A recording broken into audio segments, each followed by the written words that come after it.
o processo de planejamento de demanda e demita todo o seu time. É meio chocante esta frase, né? Eu tenho certeza disso. Com ou sem time de demanda, com certeza você está investindo tempo e energia no processo errado. O Elon Musk disse em algum momento, em alguma entrevista, que o maior erro de um projeto é otimizar um componente que nem deveria existir. Então, antes de otimizar qualquer coisa, você deveria se perguntar se aquela coisa deveria existir. Qual valor está sendo gerado? Você consegue medir isso com clareza? E no planejamento de demanda, esse é um problema extremamente clássico, tá? Você pode ter um processo de demanda lindo, tá? Várias reuniões de alinhamento. Você envolve todo o time comercial no processo, fala com os clientes, tem dezenas de modelos estatísticos ali rodando, inclusive com inteligência artificial. Você tem um processo lindo, maravilhoso. Mas aí vem alguém, tá? Vem alguém, faz uma média simples no Excel e consegue a mesma assertividade. Você deve ter algum problema aí se isso acontece, né?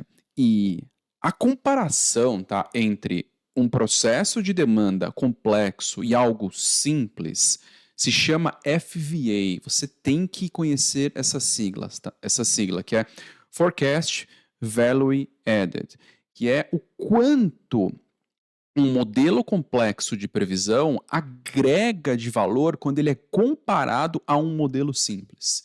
Então você precisa saber que o seu processo complexo de demanda ele está melhorando o resultado de alguma forma. Você tem que saber disso, mas você não pode comparar com o passado, tá? É errado você comparar com o passado. Você precisa comparar com o presente, com uma conta simples do presente, com um processo simples do presente. Você tem que saber, tá? O que está acontecendo quando você faz esse tipo de comparação. Mas você tem que ser inteligente para entender o processo de planejamento de demanda em blocos. Ao que é entender o processo de planejamento de demanda em blocos? O quanto cada etapa do processo está adicionando de valor, o quanto cada etapa do processo está melhorando o resultado.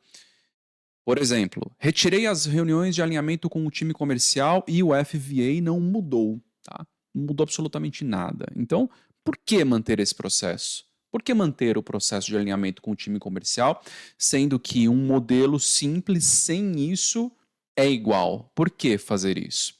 Ou, um outro exemplo, retirei os 10 modelos estatísticos ali de previsão e o FVA não mudou. Por que que você quer manter esse processo com vários modelos estatísticos? É para valorizar o seu trabalho? Então, muito cuidado com isso.